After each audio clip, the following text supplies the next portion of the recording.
बाजार बोलता है। इसमें हम पहले एफआईएस का डेटा देखेंगे और उसके बाद हम बढ़ेंगे आरबीआई पॉलिसी पर विस्तार से बात करेंगे। लेकिन पहले एफआईएस का डेटा देख लेते हैं क्योंकि वो भी बहुत इंपॉर्टेंट है। कल का वाइल्ड स्विंग जो हुआ वो एफआईएस की खरीदारी ने कर दिया और डीआईएस की सेलिंग से चेंज जो हैंड्स हैं वो चेंज हो रहे हैं। 2300 करोड़ की सेलिंग की है डीआईएस ने, लेकिन एफआईएस का जो अमाउंट है वो ज़बरदस्त है, 8540 करोड़ रुपए का। तो यहाँ से आपको पहला क्यू मिलता है कि एक पॉजिटिव है, हम ग्लोबली कुछ भी हो हमारे मार्केट को कोई डर नहीं है क्योंकि ग्लोबली मार्केट पढ़कर आते हैं एफआईएस। अब देख लेते हैं कि वैसे ग्लोबल मार्केट हमें पढ़ने तो पड़ेंगे।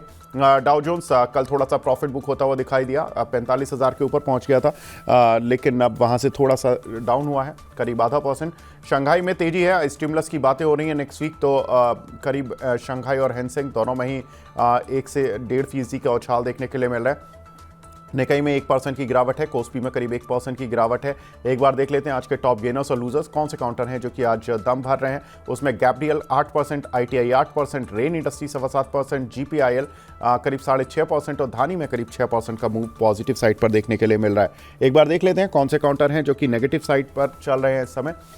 तो यहाँ पर देखें तो एचईजी यहाँ पर 4% की गिरावट देखने के लिए मिल रही है। पीवीआर आइनॉक्स करीब 3%, कावेरी सीड करीब 2.5%, पॉली मेडिकेयर करीब 2.5% और किर्लोस्कर न्यूमेटिक करीब 2.5%। ये कुछ एक काउंटर है जो कि आज के मार्केट में अंडर परफॉर्मेंस दिखा रहे हैं। लेकिन आज की बड़ी खबर आरबीआई गवर्नर की स्पीच और उससे जुड़ी हुई एक महत्वपूर्ण खबर जिसका कि हम इम्पैक्ट ओवरऑल पूरे मार्केट में देख रहे हैं। बड़ी खबर यही है कि रिजर्व बैंक ने सीआरआर में 50 बेसिस पॉइंट की कटौती कर दी है। यही मार्केट एक्सपेक्ट भी कर रहा था। कल हमने इवनिंग में बात भी की थी कि कहीं ना कहीं सीआरआर कट को लेकर शायद हो सकता है कोई बड़ा फैसला आ जाए, रेपो में कोई बदलाव नहीं होगा। बिल्कुल उसी लाइन पर पॉलिसी आई है। सीआरआर कट का जो अनाउंसमेंट है ये थोड़ा लेट आया, बाद में आया, तो उसकी वजह से मार्केट ने पहले तो पिटाई की क्योंकि जितने आरबीआई गवर्नर ने बातें बोली वो बहुत ज़्यादा अच्छी नहीं थी, लेकिन सीआरआर कट ने सारी बातें ख़त्म कर दी और मार्केट रिकवर होने की कोशिश कर रहा है। अगर हम बाकी बातें भी देख लें तो रेपो रेट में कोई बदलाव नहीं है और दूसरी जो उनका तरफ से जो स्टांस आया वो न्यूट्रल स्टांस है। और अगर तीसरी इंपॉर्टेंट बात देखें तो जो जीडीपी ग्रोथ रेट है FY25 के लिए वो अनुमान घटा दिया, जिससे मार्केट थोड़ा सा उस समय नाखुश हो गया था। 7.2% से घटाकर उन्होंने 6.6% कर दिया, तो ये थोड़ा सा एक नेगेटिव है। साथ ही अगर देखें तो आरबीआई गवर्नर का कहना है कि फूड महंगाई जो कि वो Q3 में एक्सपेक्ट कर रहे थे कि मॉडरेट हो जाएगी यानी कि कम हो जाएगी, वो अब Q4 में कम हो पाएगी। तो अब जनवरी Q4 शुरू ही हो रहा है जनवरी से, तो देखना होगा कि जनवरी से फल सब्जियां इनके दाम घटते हैं या नहीं घटते हैं। बाकी आरबीआई गवर्नर का ये भी कहना है कि सरकारी स्पेंडिंग बढ़ रही है, उससे स्टील और सीमेंट सेक्टर को फायदा होगा। और उनका ये भी कहना है कि रूरल डिमांड बढ़ रही है, हालांकि जो शहरी डिमांड है वो थोड़ी मॉडरेट होती हुई दिखाई दे रही है। पॉलिसी की जो महत्वपूर्ण बातें हैं उसमें 3 सबसे महत्वपूर्ण बात, जीडीपी ग्रोथ का घटाना वो एक नेगेटिव है मार्केट के लिए, लेकिन सीआरआर रेट क्या कट करना ये थोड़ा सा मार्केट को राहत भी दे रहा है। रेपो रेट जो मार्केट एक्सपेक्ट कर रहा था उसी लाइन में। प्रशांत सर कैसे देखें इस पॉलिसी को, इसके अलावा और क्या महत्वपूर्ण पॉइंट है और ये जो 3 पॉइंट हैं इनके क्या इंप्लीकेशंस होंगे? तो ओवरऑल जो सीआरआर कट का एक्सपेक्टेशंस था पूरे मार्केट्स में, वो obviously it has come because of the high inflation जो लास्ट हमने 1 महीने में देखा है, जहां पे food inflation was almost growing at double digit. So CRR expectation था कि 25 बेसिस पॉइंट्स पे था है, but it has given more, that was a positive sentiment. Plus जिस तरीके से 21 मंथ्स लो के आसपास हम लोग जीडीपी नेगेटिव ग्रोथ लेके आ रहे हैं, तो इवन गवर्नर फील्स की obviously yes there is a concern in the growth, और उनको भी अपना ये जो ग्रोथ ट्रैजेक्टरी है, जो प्रोजेक्शन है, उनको कम करना चाहिए और उन्होंने भी किया है। बट मार्केट्स को उसने बहुत ज्यादा नेगेटिविटी लिया नहीं, बिकॉज मार्केट्स ने ऑलरेडी ये पूरा डिस्काउंट कर चुके हैं। आपको याद होगा जिस फ्राइडे को लास्ट को जो जीडीपी नंबर्स आए थे, मंडे को मार्केट उसको नेगेटिव रिएक्शन में नहीं लिया था। So overall the economy has already discounted the negativity in terms of lower GDP growth and higher inflation.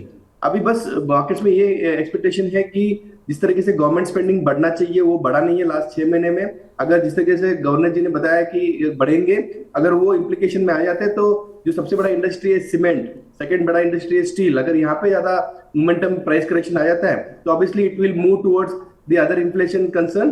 Plus vegetables अगर कम हो जाते हैं तो इनडायरेक्टली जो 10% के ऊपर गया था इन्फ्लेशन, फूड इन्फ्लेशन, वो अगर 5-6% तक आ जाता है जनवरी में, तो then they can think of repo rate in February. बिल्कुल, तो रेपो रेट में भी बदलाव होगा, लेकिन जब तक इन्फ्लेशन कम नहीं होता। लेकिन ये जो सीआरआर का इंजेक्शन है, ये ज़रूर मार्केट को फ़ायदा दे रहे हैं, और जिस तरह का जीडीपी का जो रेट कट एस्टीमेट था, उसको कहीं ना कहीं हद तक नलीफाई कर रहा है, जिसका एक इम्पैक्ट हम मार्केट पर देख भी रहे हैं। लेकिन सर, कौन से सेक्टर होंगे जो कि आरबीआई पॉलिसी के बाद सबसे ज़्यादा पॉजिटिव या नेगेटिव साइड पर प्रभावित हो सकते हैं, और कहाँ पर ट्रेड या इन्वेस्टमेंट करना चाहिए आप? I think PSU bank should be a better place to be looked at. जिस तरीके से CRR cut actually directly benefit एक बैंक्स को ही करता है, सो PSU is a better place right now. तो मुझे लगता है यहाँ पे महाराष्ट्र बैंक अच्छा लग रहा है, SBI actually looks good, even bank of Baroda also looks good. So these are the 3-4 stocks in the PSU sector. बाकी ऑटो सेक्टर में भी बेनिफिट लग रहा है, बट अभी इमीडिएटली अगर रेपो में कुछ अगर बदलाव होता तो शायद immediate benefit auto sector, real estate sector में हो सकता था। बट जिस तरीके से डिस्काउंट हो चुका है in terms of last 2 to 3 months में, auto sector under pressure, I think it will go for another 1 month on a consolidation phase. और ये कंसोलिडेशन फेज में मुझे लगता है कि ऑटो स्टॉक्स को अक्यूमुलेट करना चाहिए। बिल्कुल। प्रशांत सर, आपने पीएसयू बैंक चुने, लेकिन क्यों चुने sir? I think that will be more beneficial because जिस तरीके से सीआरआर का जो बेनिफिट मिला है, तो they will have more liquidity in their books and they can spend more, they can lend more, so that will be directly benefiting the banks. जी sir, private को नहीं मिलेगा ये बेनिफिट? नहीं, प्राइवेट तो मिलेगा, but they are more aggressive. Obviously private उसको discount कर चुका है, बट जिस तरीके से एग्रेसिवनेस पीएसयू में नहीं था, शायद अभी आ जाएगा। बिल्कुल, एग्रीड सर। तो यहाँ पर पीएसयू बैंक्स पर आप देख सकते हैं ऑन द पॉजिटिव साइड। और इसमें एक खबर मैं और जोड़ देता हूँ, एफआईआईज का जो buying figure Indian equity market में चल रहा है वो तो चल रहा है, लेकिन बॉन्ड मार्केट में उन्होंने दिसंबर के पिछले 5-6 ट्रेडिंग सेशन में जितनी बाइंग की है, उससे कम सेलिंग तो उन्होंने नवंबर में की थी। करीब 5700 करोड़ की सेलिंग की थी एफआईआईज ने डेट मार्केट में, और जो दिसंबर के पहले 4 ट्रेडिंग सेशन थे उसी में करीब 6400 करोड़ की बाइंग कर ली है एफआईआईज ने डेट मार्केट में। सर, कैसे देखें एफआईआईज, यानी कि इंडियन डेट मार्केट को लेकर भी पॉजिटिव हो रहे हैं, इंडिया की बॉन्ड यील्ड और जो रेट सेंसिटिव चीज़ें हैं वहाँ पर कैसे इम्पैक्ट देख रहे हैं आप? So obviously, I actually don't track the bond yield as a sector, but overall जिस तरीके से अप्रोच हुआ है FIS का, they are playing very much safe. Equity में वो हाईली डिस्काउंटेड जो वैल्यूएशन में चल रहे हैं उसमें बाइंग भी कर रहे हैं, और to be on a safer side because inflation India के लिए बहुत नेगेटिव है, जिस तरीके से ग्रो हो रहा है, they are playing safe in terms of even their bond market. Over and about this I don't track the segment. बिल्कुल। इसी बीच आरबीआई गवर्नर शक्तिकांता दास जी ने क्या कहा है, उनको भी एक बार सुन लेते हैं।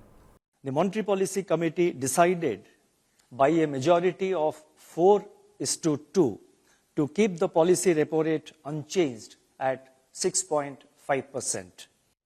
बिल्कुल, तो रेपो रेट उन्होंने 6.5% पर ही रखा है, और मॉनेटरी पॉलिसी में जो मेंबर्स थे उसमें 4:2 के रेशियो में जो वोट पड़ती है कि आपको रेट कितनी रखनी चाहिए और इतनी रखनी चाहिए, तो उसके फेवर में कितने लोग हैं, तो 4:2 के रेशियो में है। चलिए, यहाँ तो एक बात हो गई है आरबीआई पॉलिसी की और उसके इम्पैक्ट की। लेकिन सर, एक और पॉलिसी जो कि इंटरनेशनल मार्केट को भी प्रभावित कर रही थी, वो भी एक बड़ी पॉलिसी थी, वो थी ओपेक की पॉलिसी। ओपेक प्लस की कल बैठक हुई और उसमें उत्पादन, जो प्रोडक्शन की बढ़ाने की बातें हो रही थी, वो जनवरी से हो रही थी, लेकिन उन्होंने उसको डेफर कर दिया 3 महीने के लिए। अब ये हो सकता है कि अप्रैल में हो। अगर हम देखें तो लगातार तीसरी बार उन्होंने इस तरह का मूव लिया है। जो प्रोडक्शन इनको बढ़ाना था उसको तीसरी बार टाला है ओपेक प्लस देशों ने। अगर हम देखें तो जनवरी से जो 1.8 लाख बैरल पर डे का उत्पादन बढ़ोतरी इनको करनी थी, तो ये उत्पादन बढ़ोतरी अब अप्रैल में जाकर होगी। अगर उत्पादन बढ़ जाता, मार्केट में सप्लाई ज़्यादा आ जाती, तो कहीं ना कहीं क्रूड की प्राइस सॉफ्ट होनी शुरू हो जाती। तो उन्होंने इस डिसीजन को 3 महीने के लिए टाल दिया है। हालांकि पिछले 2 साल में देखें तो ओपेक प्लस ने करीब 20 लाख बैरल पर डे का उत्पादन ऑलरेडी घटा चुका था। अब उन पर प्रेशर था कि आप उत्पादन बढ़ाइए, लेकिन वो उत्पादन बढ़ा नहीं रहे हैं। ओपेक को प्रॉब्लम क्या हो रही है कि वो कह रहे हैं कि चीन से हमें लग रहा है कि मांग घट जाएगी, तो हमें उत्पादन बढ़ाने की ज़रूरत ही नहीं पड़ेगी। जब मांग ही घट जाएगी तो हमें कीमतों को स्थिर रखना पड़ेगा। इसीलिए ये उत्पादन बढ़ाने का जो फैसला है ये ओपेक टाल रहा है। प्रशांत सर, कैसे देखें ओपेक के फैसले को और उसका इम्पैक्ट हमारी ऑयल मार्केटिंग कंपनीज पर और जो ऑयल रिफाइनिंग कंपनीज हैं इन पर? तो ओवरऑल मुझे लगता है कि ये जो प्राइस को स्टेबलाइज करने की जो strategy OPEC as a committee बना रहा है, it's a very good strategy right now. But जिस तरीके से इंडियन मार्केट्स के लिए कंसर्न है, I think it is going to be very positive. Stable crude is a positive sentiment for Indian markets. यहाँ पे मुझे फिर से 5-10% का मोमेंटम अपसाइड नहीं चाहिए। सी जिस तरीके से ग्लोबल सिनेरियो चल रहा है, जियोपॉलिटिकल टेंशन ऑलमोस्ट अभी न्यूट्रलाइज हो चुका है। 68 to 70 अगर डॉलर्स अगर यहाँ पे क्रूड रहते हैं तो ओवरऑल मुझे लगता है बीपीसीएल, एचपीसीएल, आईओसी यहाँ पे अच्छा मोमेंटम आना चाहिए। आज मेरा call of the day even BPCL में मैंने पिक किया हुआ है, तो I think overall trend is very positive and their strategy is really good for India. जी। कुछ एक दर्शक भी हमारे साथ जुड़ते जा रहे हैं। साहिब भी है सही जी, हमारी रेगुलर व्यूअर हैं, बोल रही हैं गुड मॉर्निंग विवेक सर। गुड मॉर्निंग साहब जी। और इनका सवाल है वेदांता और IRB infra pair profit book करें। अरे वाह, लोग प्रॉफिट में आना शुरू हो गए 6 दिन की रैली में, ये बहुत अच्छी बात है। और अगर नहीं तो क्या टारगेट रखें सर? प्रशांत सर क्या रखें वेदांता में और आईआरबी इंफ्रा में? Obviously good to see that people are making profits। वो भी वेदांता में जिस तरह से हाई वॉलेटाइल स्टॉक है, बट आगे actually stock has outperformed last 15 days. जिस तरह से मार्केट वॉलेटिलिटी था, Vedanta has done good. There are lot of news in terms of their demerger stories जो हेडलाइंस बना रहे हैं, बट मुझे लगता है स्टॉक 480 और 500 तक जाने की कोशिश करेगा अनदर 1 वीक 15 डेज के आसपास। अगर उनको थोड़ा सा पेशेंस और 1 वीक तक लेके जाते हैं तो मुझे लगता है 480 के ऊपर जब भी आता है तो start booking profits in Vedanta. Second stock was IRB infra sir. IRB again I think I am positive on that। Technically मुझे लगता है कि ये 65-62 के रेंज में जाने की कोशिश करेगा, तो that would be a good level to book profits. ठीक है। अमित धीमन जी का सवाल है, डीप डायमंड 390 शेयर हैं इन देयर पोर्टफोलियो, ये पूछ रहे हैं कि होल्ड करें या सेल कर लें? I think IPO recently launch हुआ था वो, and I am not so positive on this stock right now, तो मेरे लिए ये लेवल पे अभी भी एग्जिट ही बोल सकता हूँ। Fundamentally I don't track this company. Okay, ठीक है। एक हमारे दर्शक है राम सिंह जी, ये पूछ रहे हैं एनआईटी पर बाय किया हुआ है सर, क्या करें? 223 रुपए के लिए हुआ है इन्होंने। NIIT ji, NIIT sir.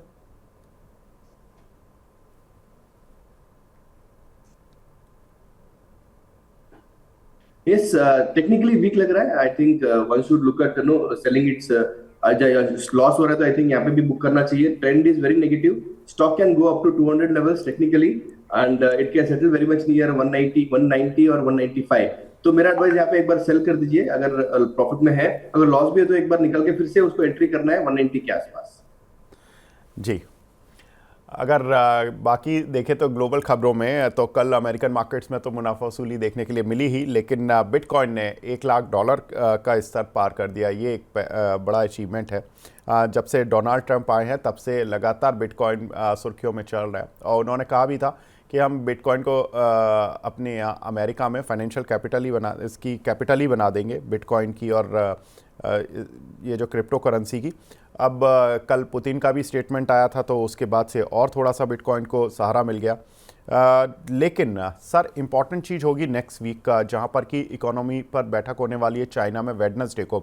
उसमें जो चीन के राष्ट्रपति हैं जिनपिंग और साथ ही जो उनके रेगुलेटर्स हैं वो भी पार्टिसिपेट करेंगे। ये हर साल इस दिन होती है बैठक, और इसमें बड़े फैसले लिए जाते हैं। पूरा रोड मैप तैयार किया जाता है चाइना का कि नेक्स्ट ईयर हमें 2025 में किस तरह से रखना है, क्या ग्रोथ रखनी है, क्या क्या स्टिमुलसेस देने हैं। सर कैसे देखें ये मार्केट इस बैठक को, क्योंकि आज चाइनीज़ मार्केट भी ऊपर है, और अगर वहाँ पर कुछ भी पॉजिटिव स्टेटमेंट आता है ऑन द स्टिमुलस साइड तो कैसे देख रहे हैं कि मेटल काउंटर्स किस तरह से रिएक्ट करेंगे?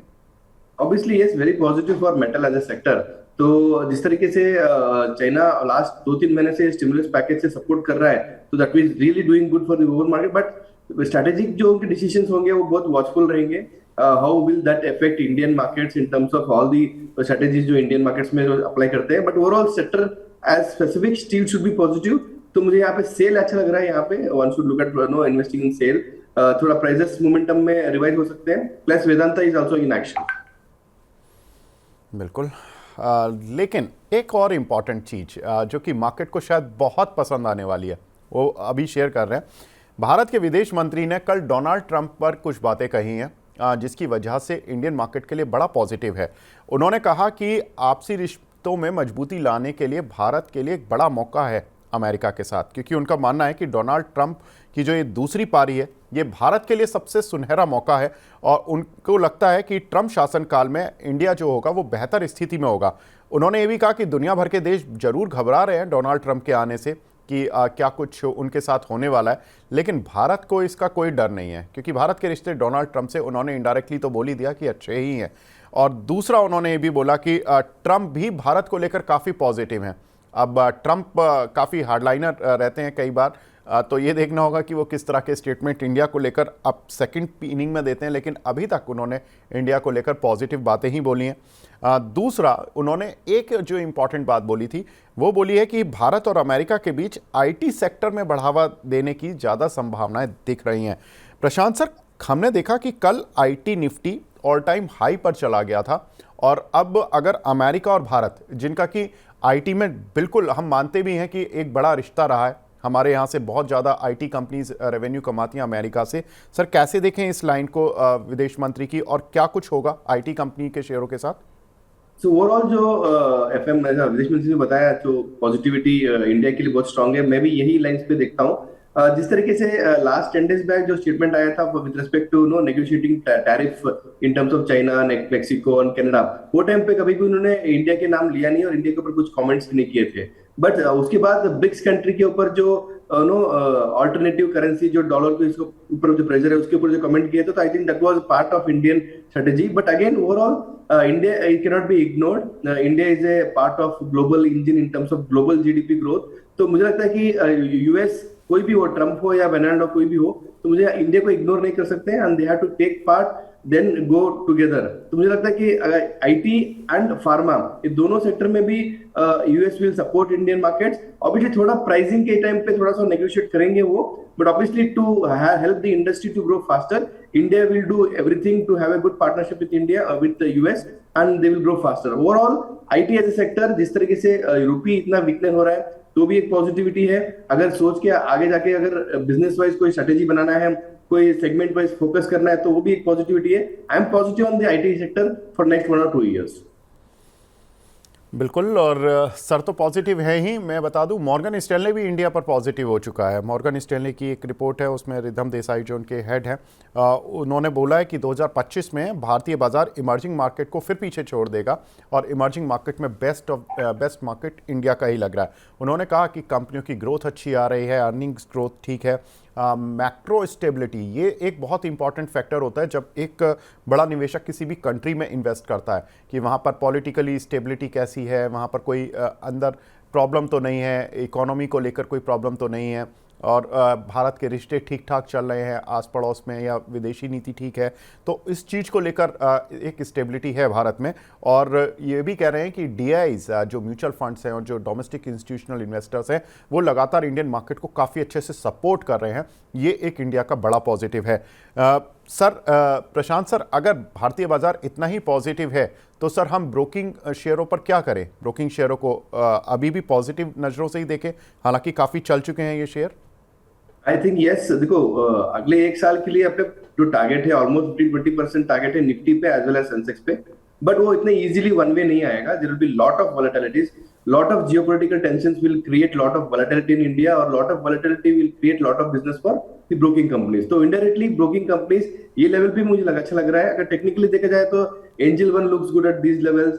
अगेन इवन बीएससी देखो, बीएससी भी कितना मतलब लास्ट 2 दिन में अच्छा मोमेंटम में आ चुका है, तो even BSE looks good at these levels. तो टॉप 1 or 2 कंपनीज जो है, Nuvama looks good at in terms of wealth management. तो मुझे लगता है कि पॉजिटिव ही रहना चाहिए, but the road map will not be one side, but there will be lot of volatilities in the market benefiting the broking companies.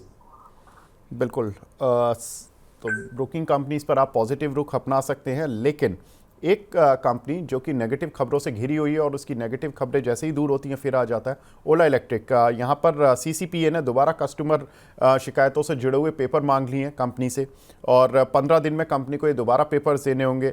पिछली बार 7 अक्टूबर को सीसीपीए ने इनसे ब्यौरा मांगा था कि आपके पास कस्टमर कंप्लेंट्स आ रही हैं और आप उसको आई वॉश कर रहे हैं, कि 10,000 कंप्लेंट्स थी कस्टमर्स की प्रोडक्ट को लेकर, और आप कुछ उस पर कार्रवाई क्यों नहीं कर रहे हैं। अब वो कह रहे हैं कि आप कितनी कार्रवाई की है, क्या कुछ है, उसके और पेपर्स दीजिए। तो ये थोड़ा सा ओला इलेक्ट्रिक के लिए सर सेंटीमेंटली तो नेगेटिव है, लेकिन सर इसको लॉन्ग टर्म नेगेटिव माने या इसको सेंटीमेंट नेगेटिव ही माने अभी शॉर्ट टर्म के लिए? So this can be a hurdle for the stock। मुझे लगता है कि जिस तरीके से ग्रोथ प्लान से ओला का अगले साल के अंदर उनको जो सेल उन्होंने डेवलप किया हुआ है वो भी अगर इंप्लीमेंट करने की कोशिश कर रही है अप्रैल 2025 के अंदर, सो वो ग्रोथ को थोड़ा सा ये hurdles, this kind of government intervention will keep the stock very volatile. मुझे लगता है कि इन्वेस्टर्स को ये ऐसे डिप्स, मतलब बड़े डिप्स, अगर ये स्टॉक 75-80 के आसपास भी आता है तो ये थोड़ा सा रिस्क स्टॉक मान के इसको अक्यूमुलेट करना चाहिए।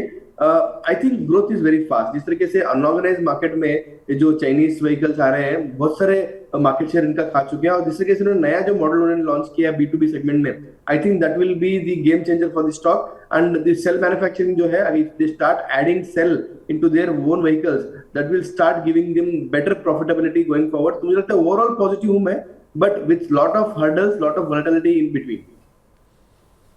जी, तो यहाँ पर अभी सर ने बता दिया है कि क्या आपको ओला इलेक्ट्रिक में करना है। सर, तो शॉर्ट टर्म में मतलब जिन लोगों ने हाल फिलहाल में एंट्री की है, अगर इन लेवल्स पे की है तो वो क्या करें, और बहुत से लोग 120 से 140 की रेंज में भी फंसे हुए हैं, उनको क्या करना है? तो 120-125 का मेरा near term short term target है, तो ओवरऑल उसके लिए वेट करना चाहिए। देखो, ये स्टॉक रिस्की रहेगा, वोलेटाइल रहेगा, ऐसे न्यूज आते रहेंगे, but obviously it's a buy on dip strategy only. Immediately उसको बेचने का कोई मतलब मेरा राय नहीं रहेगा, because you will miss the bus immediately, because company भी बहुत अग्रेसिवली काम कर रहा है हर गवर्नमेंट इंटरवेंशन के लिए, हर न्यूज को जो रिएक्ट करके उसके ऊपर एक स्ट्रेटेजी बना के मार्केट्स में फिर से आने के लिए। तो आई थिंक अगर किसी को फ्रेश बाई फिर से करना है तो 80-75 के बीच में अगर कोई भी रीजन से आया है मार्केट में, तो वहां पे ऐड करना चाहिए। और जो ऑलरेडी ले चुके हैं शॉर्ट टर्म में लिए 125 के लिए वेट करो, और जो 125-140 के लिए they already taken the risk in the market, so I think they have to wait for at least 1 year. April 2025 के बाद दे हैव सेड कि they will start adding their own cells into their own vehicles. So first quarter of next financial year मुझे लगता है wait and watch करना चाहिए। अगर everything goes well तो 140-150 रेंज तक आ जाना चाहिए। जी, प्रशांत सर ने आरबीआई पॉलिसी में माफ़ कीजिएगा, सरकारी बैंकों के लिए बात की थी, लेकिन मैं कैनरा बैंक पर बात कर लेता हूं। कैनरा बैंक के लिए एक इम्पॉर्टेंट खबर है कि कैनरा रोबेको एएमसी में कंपनी को 13% हिस्सा बेचने के लिए आरबीआई की मंजूरी मिल गई है। वहीं कैनरा एचएसबीसी लाइफ में भी 14.5% हिस्सा बिक्री के लिए आरबीआई की मंजूरी मिली है, और ये हिस्सा बिक्री जो होगी वो आईपीओ के जरिए कैनरा अपना एग्जिट करेगा। सर, कैसे देख रहे हैं ये कैनरा बैंक के लिए कितनी बड़ी वैल्यू अनलॉकिंग है, और इसका क्या कुछ इम्पैक्ट होगा शेयर प्राइस पर? Overall yes, very positive. जिस तरीके से एनटीपीसी ने अपने एनटीपीसी ग्रीन के हिसाब से जो वैल्यू अनलॉकिंग किया हुआ है, तो I think lot of companies will start doing this exercise. अभी शायद मुझे लगता है ओएनजीसी ग्रीन के ऊपर भी काम करना चालू कर चुके हैं। Last time we had discuss this again, वहां पे कैनरा बैंक रोबेको का, because mutual fund as industry बहुत अच्छे वैल्यूएशंस पे भी ट्रेड कर रहे हैं। जिस तरीके से एचडीएफसी एएमसी और आदित्य बिरला एएमसी सब चीजें ट्रेड कर रहे हैं, तो मुझे लगता है वो वैल्यूएशन अगर ट्रिगर करते हैं तो 15-20 रुपए ये भाव से उनको एटलीस्ट वैल्यूएशन मिलना चाहिए for Canara bank. I think Canara bank can trade at 120-125 rupees considering the IPO very soon. जी सर, बाकी जो आपने पीएसयू बैंक्स के नाम लिए थे, उसमें आपकी टॉप पिक के टारगेट भी बता दीजिए कि कौन से पीएसयू बैंक्स हैं? SBI can be a first pick for me again. मुझे लगता है कि जिस तरीके से हाउसिंग सेक्टर में एग्रेसिवली वो ग्रो कर रहे हैं, और सीआरआर का जो कट है वो बेनिफिट भी मिलेगा उनको अच्छा क्रेडिट ग्रोथ बढ़ाने के लिए, डिपॉजिटरी बढ़ाने के लिए। तो मुझे लगता है कि 900 can be a near term target. Obviously it will take lot of hurdles to grow there. 900-920 के रेंज में बहुत कंसोलिडेट करेगा, वहां पे भी क्लोजिंग मिलता है तो जो ड्रीम टारगेट है 1000 का, आई थिंक नेक्स्ट 6 मंथ्स में आना चाहिए।